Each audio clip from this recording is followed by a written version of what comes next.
ஓம் சக்தி. என் அன்பு தங்கமே, நேற்று உனக்கே தெரியாமல் உன் வாழ்க்கையில் மிக முக்கியமான விஷயம் ஒன்று நடந்தது. என்னவென்று தானே கேட்கின்றாய்? இதை முழுமையாக கேள். தடைகள் பல வரலாம், தட்டி பறிக்க கூட்டமும் பல எதிராக வரலாம். எதை கண்டும் அஞ்சாதே, துணிந்து செல். முன்வைத்த காலை ஒரு நாளும் பின் வைக்காதே. இனிமேல் நீ எடுத்து வைக்கும் ஒவ்வொரு அடியும் உன் வெற்றியின் படிகளாகத்தான் இருக்கும். உன் கடமைகளை நீ செய்து கொண்டே இரு.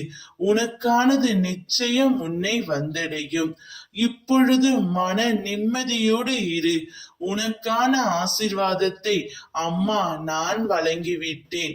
வாழ்க்கை பயணத்தில் பலவிதமான மனிதர்களிடத்தில் சில விமர்சனங்கள், குறைகள், எதிர்மறையான வார்த்தைகளை உபயோகிக்கும் போது அதை கண்டு நீ கலங்காதே.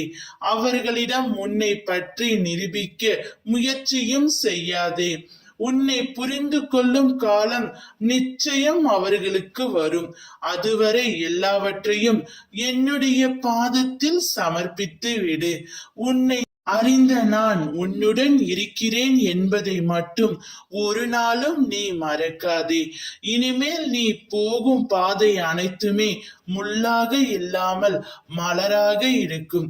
ஏனென்றால் நேற்று நான் உன்னை சந்தித்து உனக்காக ஆசீர்வாதத்தை வழங்கிவிட்டேன். ஏதேனும் ஒரு வடிவில் வந்து நிச்சயம் உன்னை நான் வாழ வைப்பேன். நம்பிக்கையோடு இரு. என் ஆசீர்வாதம் உன்னை எல்லா சூழ்நிலைகளிலும் காக்கும். இனிமேல் உன் வாழ்க்கை சீரும் சிறப்புமாக மாறும். நீ சந்தோஷத்திற்காக காத்து கொண்டே இரு தங்கமே. அம்மா நான் இருக்கின்றேன். ஓம் சக்தி.